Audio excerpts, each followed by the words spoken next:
damos entonces la bienvenida al doctor Paulo López Soto. Él nos está acompañando hoy y nos va a compartir generosamente parte de su investigación.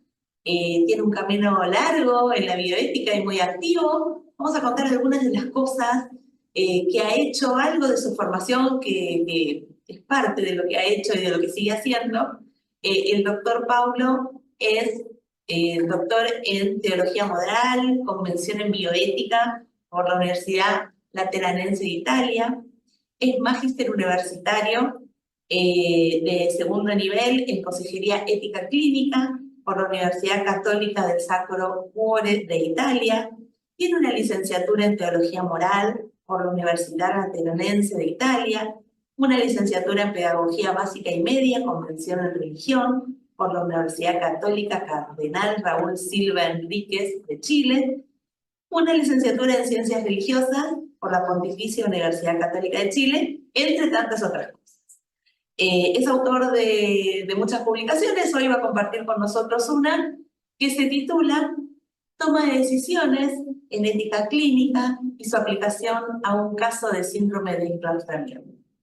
Como siempre, nos tomamos la libertad con Gerardo de elegir una frase cortita que no puede abarcar todo el trabajo y no lo representa en su integridad, pero que sí nos identifica, y esperamos que a ustedes también. Y parte del trabajo, nuestro autor invitado puso: la medicina y todo su arte tiene la misión de cuidar, aliviar y confortar a la persona en su propia humanidad.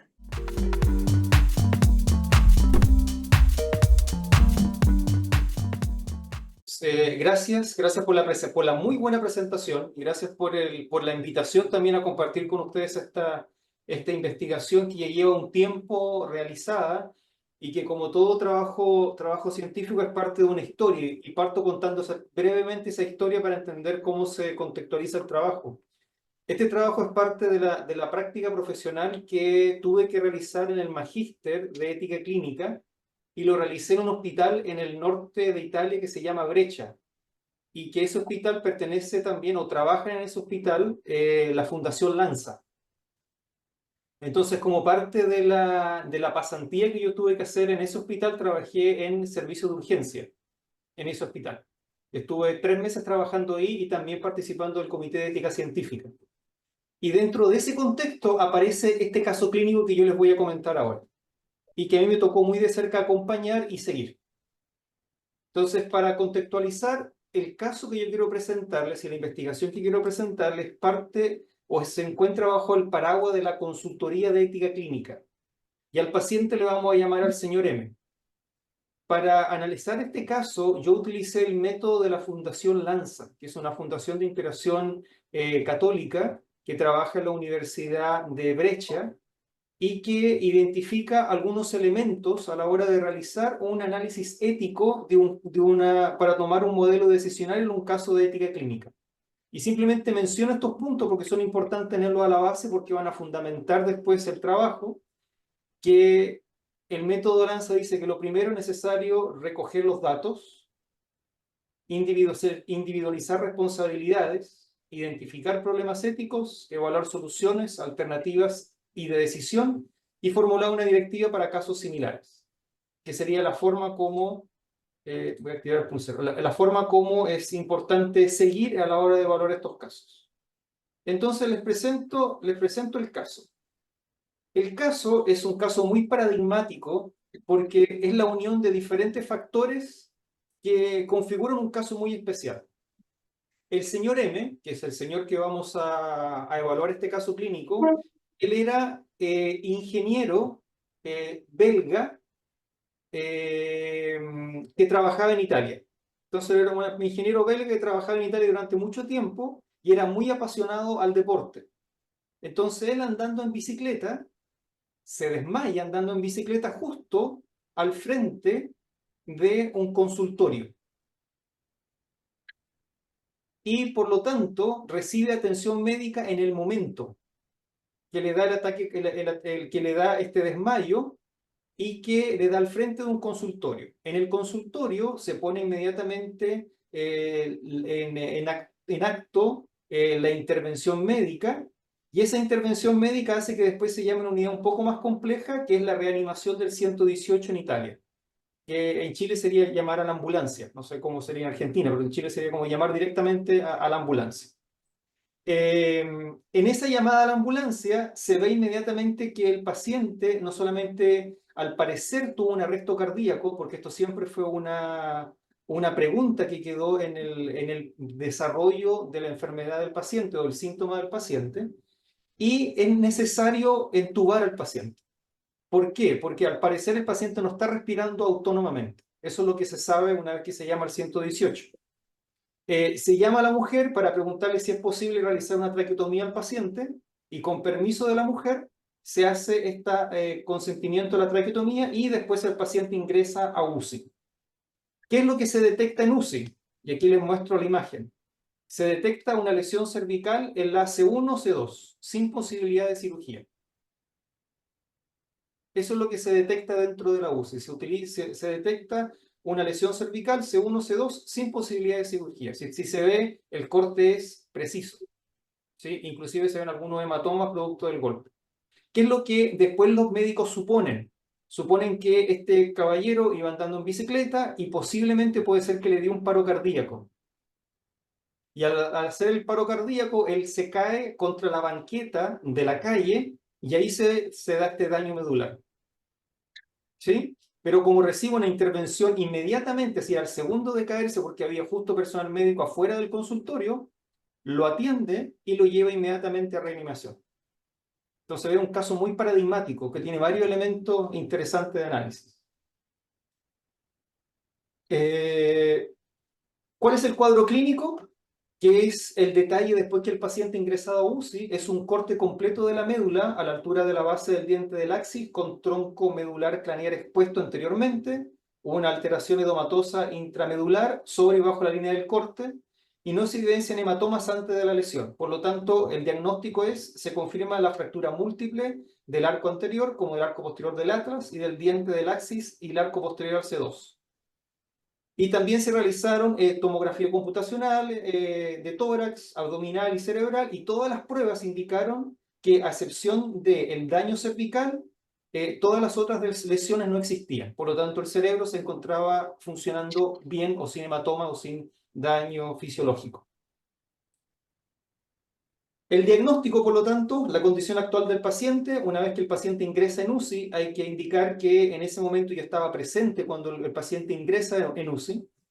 Es de cuadriplegia, preservación solo de la parte de la movilidad ocular, lo que diagnosticaría un síndrome de Locked-in.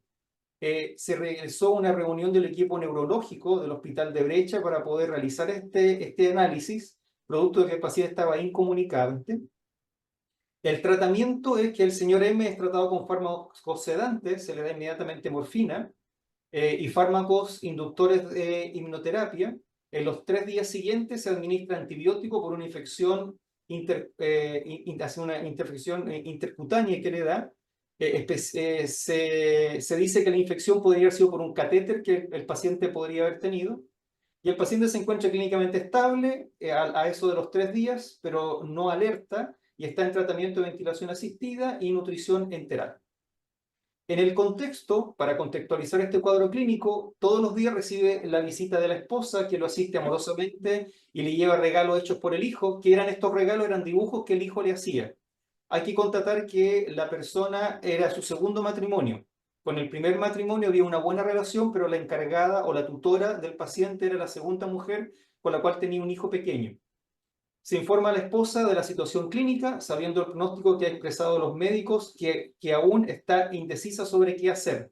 La mujer se nota que tiene una relación muy cercana con su esposo, y a ella este evento le toma de sorpresa. ¿Por qué? Porque el paciente presentaba una muy buena salud. Era una persona deportista y que presentaba una muy buena salud. Y dice que está en contacto con la hermana del señor M, que es enfermera, a quien confía el mejor camino a seguir. Por lo tanto, dentro de la familia también hay personal médico que puede ayudar a discernir acerca de los antecedentes que el Hospital de Brecha le entrega a la segunda esposa. Dentro de las indicaciones médicas, los médicos informaron a la esposa la posibilidad de trasladar al señor M a un lugar más adecuado para sus condiciones actuales, después del alta de la UCI, en caso de que ésta se diera, donde se pensaba ellos trasladarlo a un centro de alta excelencia de columna que se encontraba en Milán, que es especialista en lesiones lumbares. Hay que decir además, que no lo puse aquí en la presentación, pero el señor M tenía un seguro extraordinariamente bueno. Era tan bueno el seguro que él tenía que inclusive los médicos decían, si queremos montar una pequeña unidad de tratamiento en la casa del paciente, se puede hacer. Entonces, a la hora de la cobertura del paciente, no había problema a la hora de movilizarlo de un centro a otro, ¿sí? Con todos los cuidados necesarios. O también en el ámbito domiciliar, donde sin embargo se debía activar una intensa asistencia domiciliar médica y de enfermería. En la consultoría, que se ha activado no por los familiares, sino que por los médicos llaman al comité de ética. Pasados los 3 primeros días, se solicitó consejo de ética clínica por parte de los médicos conociendo la posición de la esposa sobre la obstinación terapéutica, y aquí hago un paréntesis, en reunión de el equipo médico con la segunda esposa, ella declara que una vez viendo una película, el señor M declara que a él no le gustaría estar conectado a máquinas. Hace esa declaración. Y por eso la mujer, a consejos de la hermana del señor M, que era enfermera, dice esta palabra, obstinación terapéutica. La dice porque la hermana del paciente se le había dicho que su hermano no fuera sometido a obstinación terapéutica. Fíjense que el concepto también es muy técnico que da. Entonces preguntan si es lícito los médicos el uso de antibióticos o la realización de maniobras de reanimación en caso de que haya un nuevo paro cardíaco. ¿Por qué la pregunta es tan específica con relación a la reanimación o cuántas reanimaciones se pueden hacer? Porque se supone que el paciente, pero esto es una suposición, puede ser que presentara un problema cardíaco anterior no detectado y que el primer arresto cardíaco que el paciente le dio fue la bicicleta y eso originó toda la secuela de actos que vienen después. A los médicos les gustaría saber hasta qué punto un tratamiento en este caso puede considerarse proporcionado. Entonces, la pregunta al comité de ética sobre la proporcionalidad de un tratamiento se enmarca dentro de ese cuadro. Y también los médicos, dentro del consejo del comité de ética clínica, ellos dicen que están perplejos ante la situación del señor M de vivir conectado a un ventilador artificial y sometido a cuidados constantes por parte del personal de salud y su familia, y se piensa en reducir la sedación, con la esperanza de que el paciente pueda expresar su opinión. Con el tiempo esto se logró, pero el paciente no pudo lograr comunicarse de buena forma. No pudo lograrse una comunicación estable con el paciente, lo que sí la mujer pudo entenderse con él, pero lógicamente con una comunicación muy reducida. ¿Sí? Lo dejo hasta ahí. No sé si hay preguntas antes de ver cuál fue el tratamiento que se le dio al caso clínico. No sé si hay alguna pregunta, alguna consulta hasta acá. Bueno, a ver, yo tenía una pregunta a Pablo desde el punto de vista médico para entender la rapidez y la diferencia o no de atención. El tema es, la verdad que, digamos, ingresa el paciente y al tercer día ya lo tengo con la nutrición enteral en el contexto este, digamos, por lo menos en estas latitudes, no es fácil de entender. Primer punto, ¿no? Digamos, me parece adecuado. Hacemos alimentación. Acá tenemos en el aula justamente una especialista en nutrición que tal vez pueda aportar alguna cosa, pero es un tema que me llama la atención con respecto a esto. Entiendo todo lo que se presentó, ojo, pero me llama la atención como eso, como para que después si va por un lado. También me parece muy interesante, y esto supongo que es el trabajo que hace la fundación en el hospital, la rapidez con que hacen la consulta al comité de ética clínico o al consultor clínico. Esto realmente es bárbaro. Realmente, si pudiéramos trabajar así, si me conseguís un trabajo allá, Paula, ya directamente me voy para allá, no tengo ningún problema. Dejo todo rápidamente. Es interesante. La verdad que si trabajaremos así, solucionemos muchos problemas. Sí. Con respecto a esto, y el punto que vos también reafirmaste de el seguro, ¿no? De que cubre opciones de distinta categoría sin ninguna dificultad, también es un punto interesante para poder analizarlo y después cómo supuestamente ustedes con el método de la Fundación Lanza han hecho un análisis en general del tema. Son cosas que me quedan así, digamos. Yo lo entiendo perfectamente, son pacientes que yo a veces en mi hospital tengo, así que lo entiendo perfectamente. Pero bueno, dejo de hablar yo y lo dejo que los demás hablen, ¿no? Porque me parece importante Sí, que yo voy anotando las observaciones porque es interesante el cuadro clínico por cómo se desarrolla dentro de tanto de la unidad de tratamiento intensivo como también de la fundación que tiene personas dentro de UCI, por ejemplo. Correcto, perfecto. Bien, lo que vamos a hacer es pedirle a todos los que quieran participar que levanten la mano, así podemos ir hablando, recordando que no nos vamos a extender en el tiempo para poder intercambiar y tratar de no monopolizar la palabra ni usar el chat. Sí, hoy vamos a hablar. Así que cuando surja alguna duda, alguna consulta o comentario, pueden levantar la mano y con libertad vamos a ir organizándonos. ¿Bien? Yo decía la pregunta si es que alguien tiene alguna duda sobre los cuadros clínicos presentados hasta el momento, porque yo falta todavía que dé la resolución clínica y después un pequeño análisis ético sobre el caso. No, yo particularmente no, Pablo, lo veo claro. No, la verdad que fue muy claro. Entonces, para contextualizar y para responder a las preguntas un poco que hacía Gerardo, en esta unidad de UCI, primero, todos están acostumbrados a que si hay dudas, recurrir al Comité de Ética Clínica. Hay una cultura institucional sobre esta temática, hasta el punto de que Mario Picossi, que es el encargado, cuando yo estaba de la unidad perdón, es el encargado del Comité de Ética Clínica, él es médico forense, estaba presente y se paseaba de repente 1 o 2 veces al día por UCI para ver si había alguna pregunta. Porque él tenía como cargo esa unidad. Entonces, hay una presencia permanente. Inclusive me llama mucho la atención porque de repente personas de enfermería se acercaban al comité de ética para hacer preguntas sobre cuestiones que a ellos les sucedían. Y era muy rápido y ágil la forma de proceder, porque las personas que participaban del comité de ética, en caso de que tuvieran consultas mayores, era por teléfono en ese tiempo. Todavía no estaba la comunicación tan digital como ahora. Entonces, esa es la realidad. Después lo otro es que los hospitales del norte de Italia, que son más de estilo como alemán o suizo, tienen una infraestructura que es de primer nivel. Y por lo tanto la atención, los insumos, las condiciones técnicas son completamente queribles o deseables para tenerla en Latinoamérica. ¿Sí? Bien. Entonces, Ahora, ese es muy...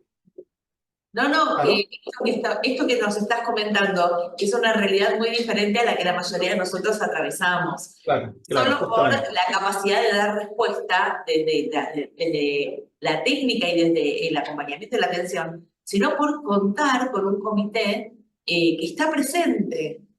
Muchos de nosotros que estamos en comités hacemos un trabajo muy intenso en las instituciones para que sean visibles los comités, para que nos Sí. busquen, para que nos encuentren, para que cuenten con nosotros y realmente estar en una institución donde el comité tiene tanta presencia, donde las personas, no importa la profesión de base que tengan, puedan acceder, ya sea para presentar un caso o para hacer una consulta puntual, es maravilloso porque, bueno, permite mejorar la atención que les podemos dar a los pacientes, pero aparte le permite al equipo de salud, sobre todo en áreas críticas, como estás comentando, poder descansar en un otro, ¿sí? Sí. Poder sentirse acompañado y respaldado, tanto en una consulta pequeña como en una consulta de un caso más complejo. Esto de una presencia tan fuerte de un equipo de salud que sabe y que cuenta y que tiene, digamos, en su lista de estrategias cotidianas el poder contar con un comité, es un valor agregado incalculable.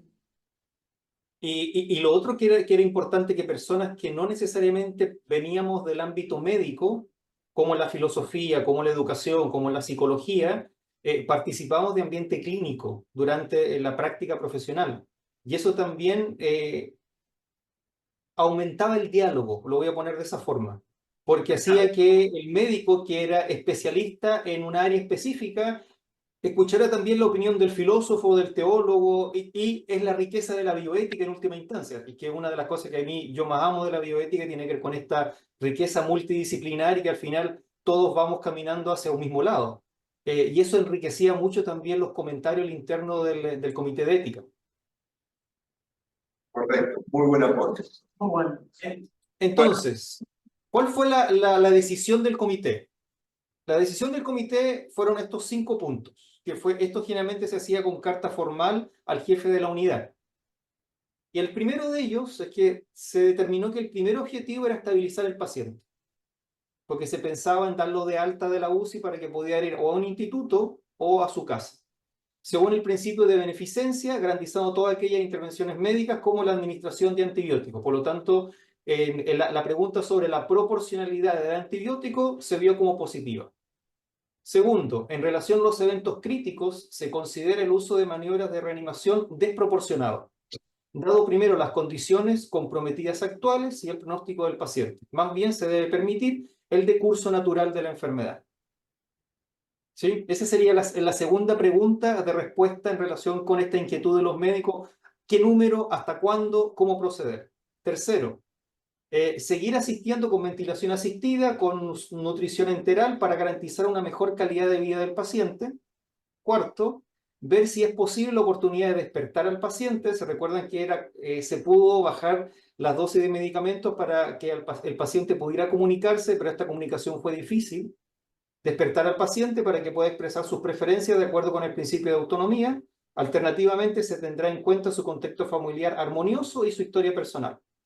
Aquí una palabra importante, debido a que el paciente, si bien estaba consciente en parte, cómo poder analizar la autonomía del paciente en vista de sus decisiones, el comité de ética propuso esta lógica de la historia personal del paciente.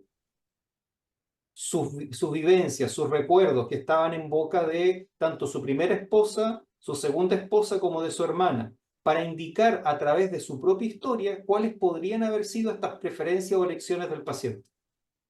Y en quinto punto, que es el último, es el dar de alta de UCI al paciente y el traslado a un lugar más adecuado que garantice una atención médica y de enfermería óptima. También habrá que pensar en el acompañamiento psicológico de la familia actual y anterior en caso de ser necesario.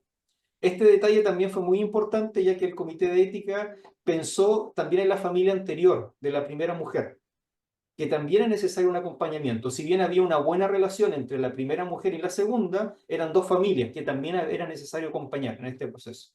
Ahora, el comité de ética podía gestar eso, porque ambas familias vivían en la misma ciudad, en caso de que hubiera sucedido algo. Esas fueron las decisiones del comité, pero junto con estas decisiones del comité, y aquí me adelanto un poco, aparece una reflexión ética, que esto es reflexión propia, que son como las conclusiones de todo este caso clínico. La primera tiene que ver con la influencia o el influjo de la percepción de una enfermedad en su decurso. Y la literatura aquí es amplia y dice lo siguiente: cualquier enfermedad que tiene que ver con el corazón o con los pulmones genera un cierto calamidad a la hora de tomar una decisión médica.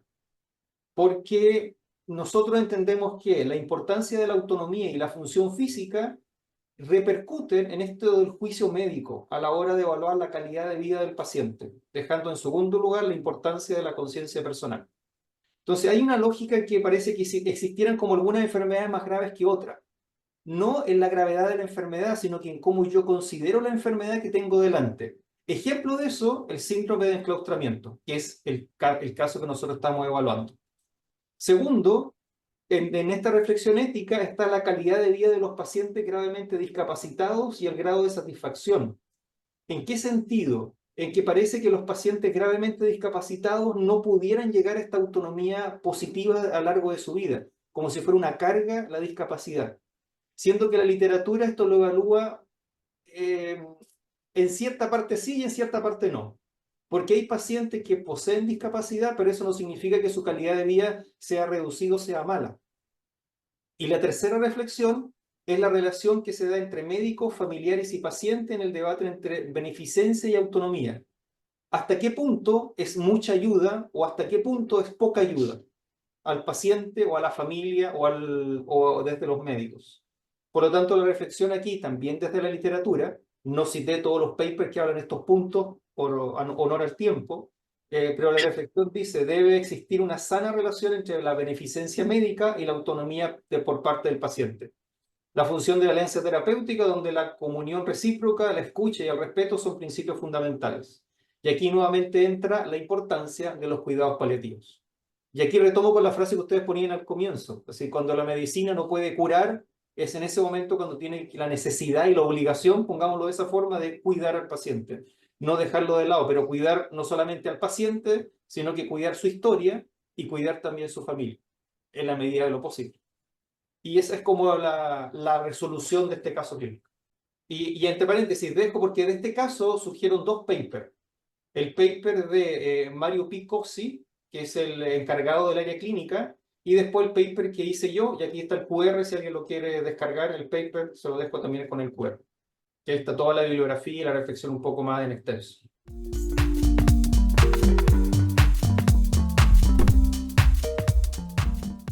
Vos dijiste que cuando el comité terminó de resolver el tema, digamos, presentó una carta formal al servicio que había requerido. La pregunta es, y también dijiste que, bueno, que el doctor Picozzi estaba recorriendo habitualmente, creo que Picozzi, ¿no? No me equivoco, recorre Sí, el doctor Picozzi.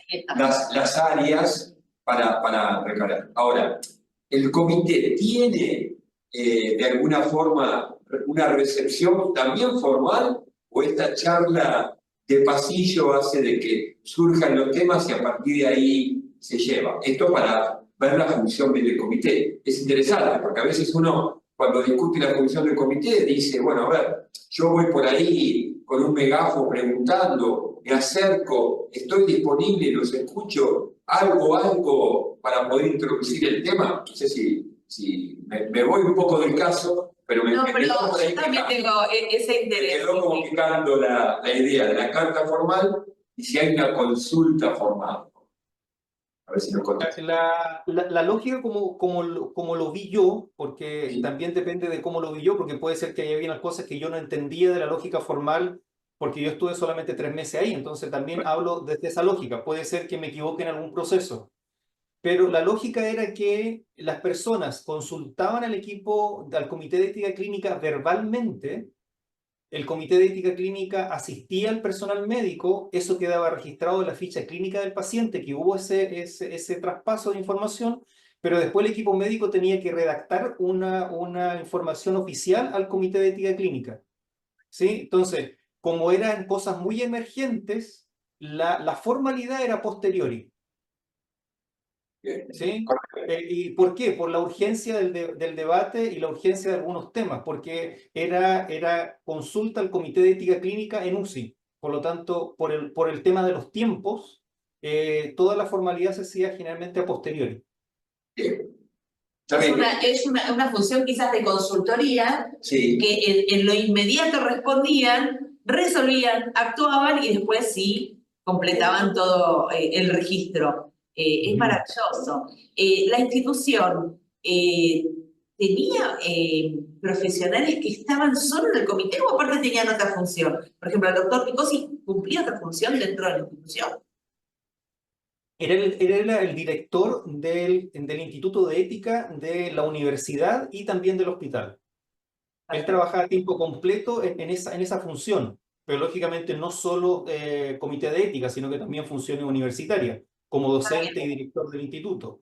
Pero él tenía 2 asistentes que sí estaban a tiempo completo para trabajar con el comité de ética clínica. Y también nos tenía nosotros, que si bien estábamos empezando en este proceso, pero ya teníamos estudios anteriores de bioética, porque este era un magíster. Entonces nosotros, como dentro de la práctica, que ya estaba muy asumida dentro de la unidad clínica y de la unidad universitaria, participábamos de esta sesión y también estábamos pendientes de lo que estaba pasando al interno de estas unidades. Y participábamos de las sesiones del Comité de Ética Clínica. Claro, es un modelo de presencia de bioeticistas muy diferente al que nosotros estamos acostumbrados. Eh, la mayoría de nuestros hospitales no están asociados a universidades, entonces también eso hace que, te comento, Paulo, nosotros acá lo que tenemos son horas asistenciales que dedicamos para los comités de bioética. Tenemos nuestras funciones asistenciales y aparte participamos en los comités. La mayoría de los casos es así. Por eso es maravilloso un modelo diferente que nos estás contando con una presencia tan fuerte en áreas críticas donde la toma de decisión realmente no puede dilatarse y es permanente. Es muy interesante. No, dos cosas. Una, ¿por qué perplejos? Que pone ahí, lo pone en rojo. Me llama la atención porque perplejo sería dudoso, incierto, irresoluto, confuso. No sé por qué están perplejos. Y después otra cosa, el shock medular, cuando hay una sección completa a ese nivel de la médula, en realidad es un shock medular y neurológico que puede durar eh, días a semanas, en la cual digamos, el recuperar la conciencia es casi imposible, digamos, hasta que no pase todo.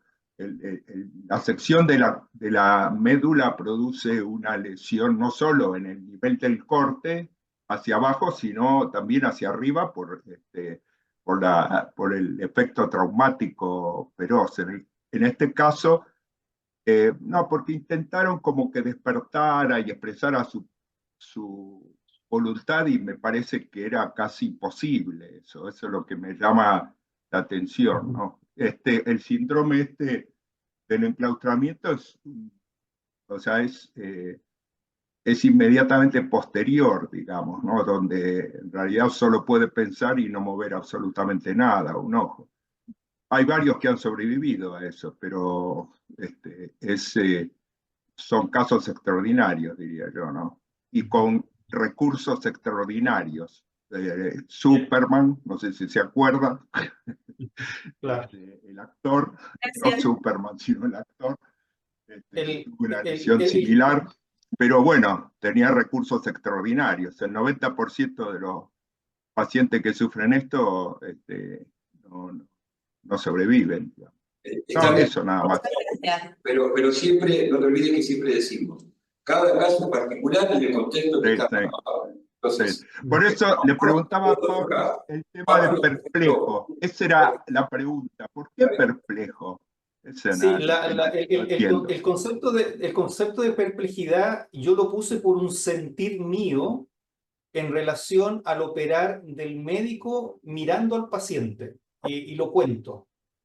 Cada vez que llegaba un médico, imagínense el neurólogo o el fisiatra y así en adelante, ellos tomaban la receta médica que se le tenían que pasar a la enfermera jefe y la quedaban mirando 3 o 4 segundos antes de entregarla. No así con otro paciente, pero lo hacían especialmente con él. Y yo les preguntaba a ellos, a los médicos, por qué hacían este gesto, como que mirar la receta y después entregarla para hacer el tratamiento médico que ellos determinaban para el paciente, para este señor M. Y la pregunta que se hacían ellos es que no sabían si acaso ese tratamiento iba a tener algún resultado en el paciente. No estoy diciendo que era por falta de conocimiento médico, que queda absolutamente claro, sino que era este tema de lo perplejo que a él le ocasionaba internamente el caso, porque era un caso que en otros casos se hubiera resuelto de otra forma, pero este caso era tan paradigmático de que sufrió un accidente al frente de un consultorio, el equipo médico estaba justo al frente de él, lo reaniman inmediatamente y llaman en 5 segundos a la ambulancia y la ambulancia lo lleva a la UCI y no se demoran 20 minutos. Entonces, todo fue en un tiempo que es hiper extraordinario, como usted dice, casi como Superman esto, rodeado de un tiempo que no se ve en otros casos. Entonces, las personas, el personal médico que lo atendía, tenía este gesto y a este gesto yo le llamé esto de lo perplejo porque algo le pasaba al equipo médico con este paciente, que era distinto con otros. Habían otros pacientes que estaban mucho más graves en la UCI, pero con este tenían todo este mismo gesto. había una perplejidad, el caso provocaba una perplejidad, y que traté yo de identificarlo en estas reflexiones al final que yo hacía en el caso. Ah, perfecto, porque ahí ahora entiendo lo de perplejo, en realidad perplejo porque sobrevivió, esa es la perplejidad que produce, porque es casi como el ahorcado, o sea, el que se ahorca no por asfixia, sino el que cuelgan de golpe, que hace una ruptura de la primer vértebra y tiene una muerte instantánea. En este caso es una cosa. Claro, rara. Ahora entiendo lo de perplejo. Ahora entiendo. ¿Qué tal? Buenas tardes. No es mucho más que lo que dejé escrito allí. Em, la verdad es que entiendo lo de caso paradigmático y también es muy rica la explicación que recién se dio a la pregunta de Eduardo. Es como, es como ideal la situación. Poder disponer este trípode biológico, antropológico, reflexivo, en tan poquito tiempo, realmente es como extraordinario. Simplemente que me queda la sensación, aparte de la perplejidad, me quedó la sensación como de algo como muy técnico, como muy veloz. Quizás porque no estamos para nada acostumbrados a esto. Bueno, yo vengo de la medicina asistencial, hace muy poquito que empecé con estas reflexiones bioéticas, pero por lo que puedo ver en mi entorno, esto guarda un aspecto totalmente extraordinario. Lo común es que de pronto lleguemos tarde con la reflexión, eh, porque la evolución clínica fue mucho más veloz y no nos dio tiempo para poder aportarle al paciente que estaba esperando nuestra mirada bioética, nuestra reflexión. Simplemente eso quería comentar. La sensación de perplejidad y un poco la sensación de que esto era así como muy plástico, como muy artificial, digamos. Pero no, fue real.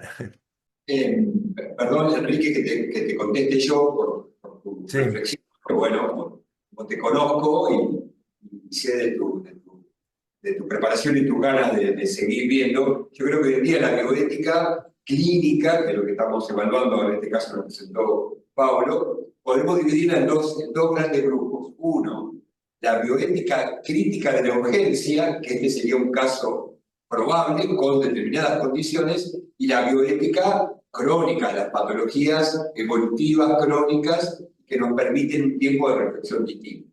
Posiblemente en la urgencia nos pase estas cuestiones y no tengamos posibilidad de una reflexión en profundidad como haríamos en un caso crónico.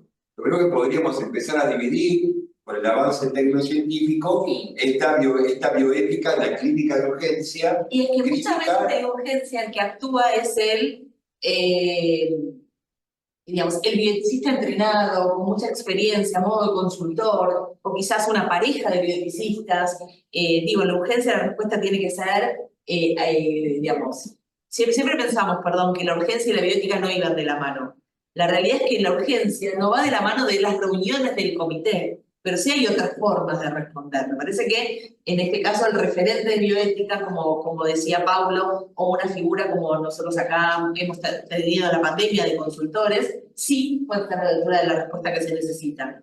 Me parece que es muy interesante esto que marcaste esto de rescatar, a veces cuando hace 20 años o 15 años hablamos del consultor ético y nos daba un poquito de miedito. sensación de miedo, pero estamos viendo que la realidad tecnológica y las situaciones que empiezan a aparecer, como este caso en particular que nos están presentando, nos obliga a pensar en que precisamos una consultoría ética de alguna forma para poder ver. Sí, Pablo, por supuesto, esta es mi charla.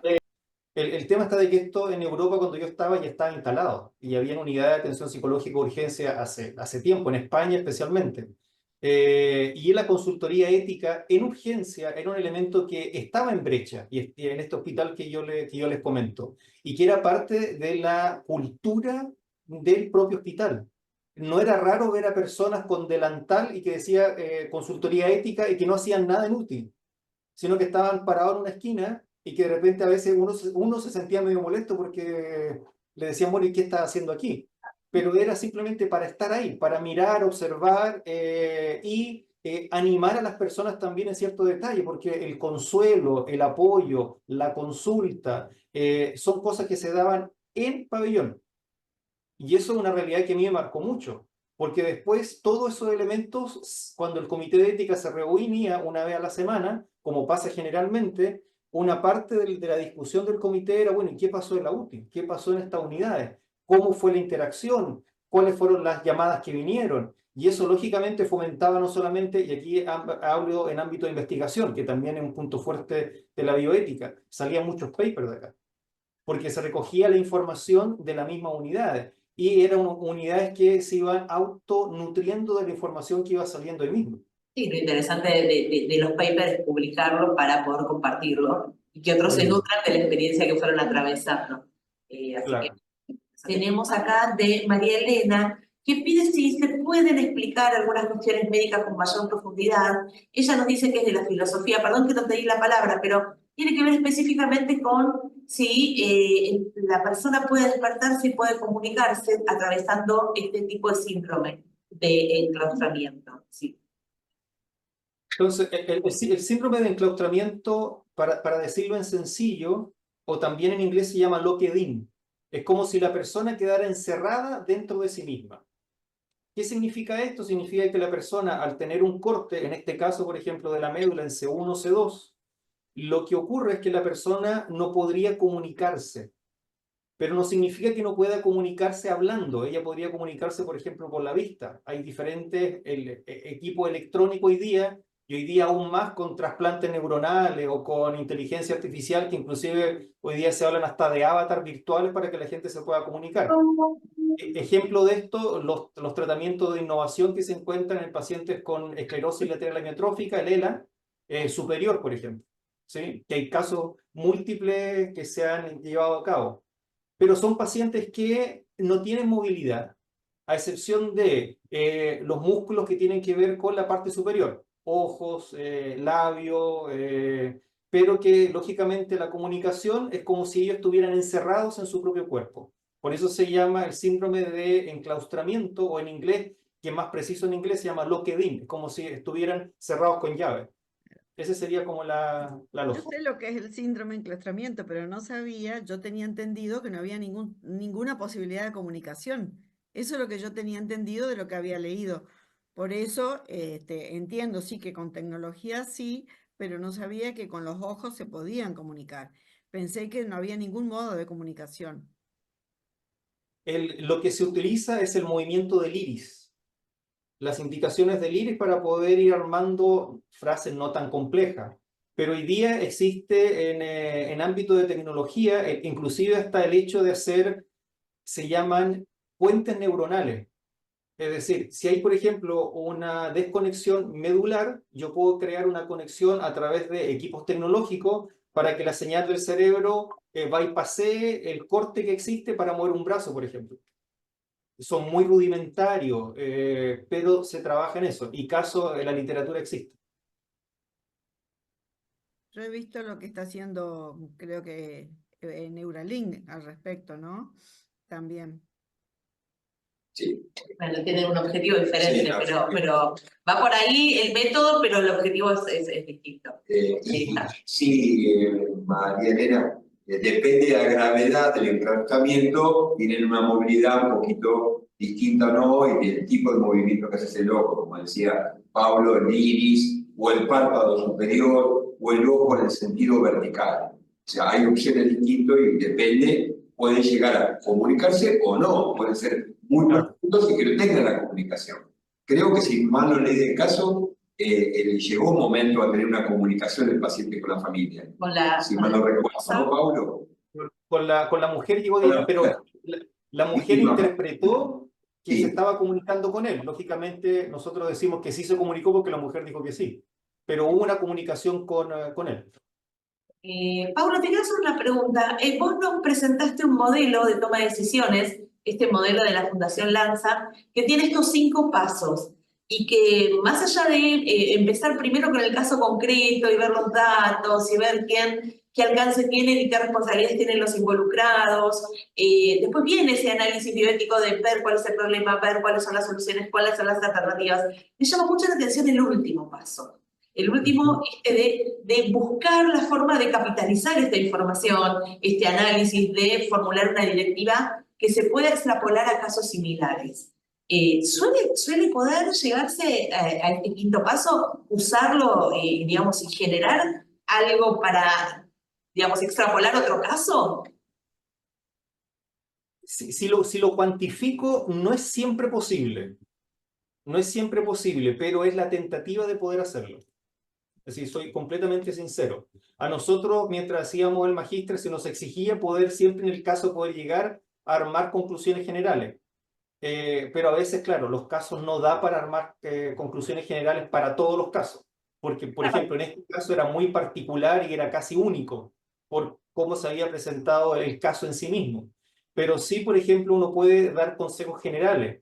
En caso de que exista un paciente con estas características, llegar a reanimación, puede ser que sea desproporcionado, pero sí puede ser que sea proporcionado el uso de antibióticos. Se puede armar una especificidad en ese punto, por ejemplo.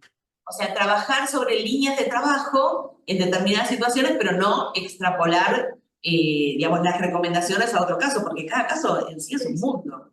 Tiene Claro, particularidades. Por eso me llamaba la atención esto de, bueno, buscar una formulación en casos similares. Quizás sería una ahora, de algoritmo ahora, de trabajo. el concepto que se usa son directivas de acción. Bien. Este concepto es un concepto muy querido para la doctrina social de la Iglesia, porque no sé si ustedes saben, pero por ejemplo, toda la doctrina social de la Iglesia, en esta lógica que tiene Puebla del ver, juzgar y actuar, ¿sí? Todas sus evaluaciones así, y visiones acerca del mundo, siempre en el actuar termina con directivas. No dice qué hacer, sino que dice cómo se podría hacer. Y aquí utiliza el mismo concepto de directiva, es decir, no te dice en caso de tal caso tienes que hacer esto, sino que lo mejor que se podría hacer para tal caso sería. Entonces llega como antes de la actuación, porque la actuación, como dice la doctrina social de la Iglesia, le pertenece a cada cristiano. La Iglesia puede motivar, animar, incitar, musitar, pero hasta ahí llega. La acción siempre va a corresponder al cristiano. Es muy valioso este modelo que estás proponiendo, que nos estás compartiendo. Muchas gracias. Esto de mostrar cuál puede ser un camino, es como tener un bioeticista más en el equipo. Justamente. Realmente es empezar a pensar, encontrar la forma de encontrar el camino para empezar a pensar. Quizás sea ese, quizás sea otro, pero me parece que es muy valioso el poder aprovechar lo que se ha analizado, lo que se ha debatido, lo que se ha escrito para nutrir otras situaciones. Muy interesante, me parece que es una buena estrategia. Tal vez yo había tocado ahí este punto que vos habías marcado con la relación de la autonomía con la historia personal del paciente. Y este punto que uno remarca y ve en cada paciente o en cada persona, en lo cual nos pide una consulta bioética al comité, o en este caso el consultor bioética de urgencia, es necesario en la reevaluación de la autonomía o la libertad y responsabilidad, como a veces nos gusta decir más a nosotros en esta mirada de la responsabilidad, conocer la historia sociobiográfica de la persona es clave. O sea, por eso uno intenta registrar, y si queda registrado mejor, la historia sociobiográfica personal, porque esa es la que va a demostrar. Bueno, en este caso se pudo, por una parte, por lo que relataste y nos contaste el trabajo completo, por el aporte que hacía la esposa actual en ese momento, pero por otro lado también el aporte que hace la hermana con su conocimiento como miembro del equipo de salud. Así se puede ir construyendo una idea. Y también nos abre el juego para decir la importancia que puede tener una eventual toda la complejidad, pero también la necesidad de una directiva anticipada. También es interesante empezar a ver nuestras realidades, trabajar con esa línea de directivas anticipadas. Así que, bueno, para poder graficar esta historia de valores personales que pueden ayudar a tomar decisiones en caso de alguna eventualidad, con todo lo que significa la dificultad técnica de sostener en el tiempo una directiva anticipada, ¿no? Pero bueno, me parece interesante. Silvia, ¿algo más? No, la verdad que me llamó la atención la presencia de la familia que nos mostraba Paulo y cómo pudieron recuperar desde esa familia los datos para acompañar y cómo pudieron involucrar en estas recomendaciones de darle apoyo tanto a la familia anterior como a la familia actual, entendiendo que claramente estaban abrazando a este paciente que estaba ingresando en unos cuidados paliativos que los incorporaba a todos, estaban todos involucrados. Esta mirada de que siempre hay algo por hacer y que los cuidados paliativos son una realidad que se pueden instaurar más y, como decía Paulo, no tenemos digamos, no existía esta limitación de recursos y estaba la posibilidad de ofrecerle al paciente lo que le corresponde. No solamente lo que quiere y a través de la palabra de la familia lo que él hubiera elegido, sino lo que le corresponde. Esto de el cuidado, el acompañamiento, la totalidad de ese ser. Vos, tanto en el caso como en el texto, nos describís el cuidado integral, ¿sí? Entenderlo como una totalidad. Me parece que esto es algo muy valioso en este tipo de casos donde quizás la mirada del equipo de salud muchas veces se aleja de esta mirada amorosa y total de la persona y se centra más en lo mecánico, en la acción, en lo que la persona puede o no puede hacer, y no en verlo integralmente. Me parece que este caso nos trae una mirada, digamos, diferente, así que valiosa por eso también.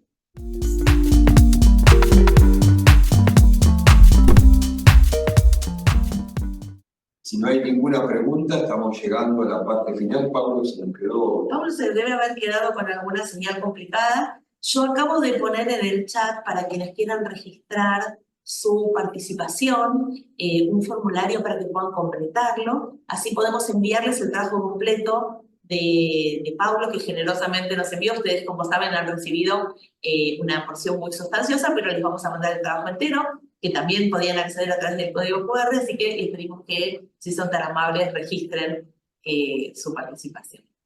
Acá está Pablo, ya volvió. Sí, se cayó de internet todo. Sí. La cosa del ciberespacio.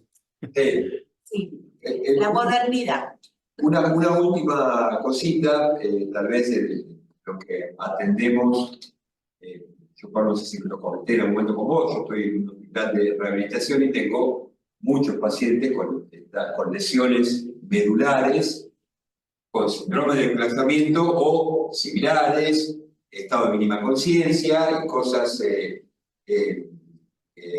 distintos para poder evaluar. Entonces, tal vez los dos puntos que tocaron, que fue antibiótico y RCP en caso de un paro cardíaco. Claramente la RCP, que desde este momento ya uno empieza a pensar la poca proporcionalidad que significa. El antibiótico en este momento, ninguna duda que es útil en caso que tenga las primeras infecciones, pero a medida que vaya avanzando la supervivencia del señor M en el transcurso del tiempo, cada vez va a tener mayor complejidad de las intercurrencias y cada una de esas va a ser un significado distinto.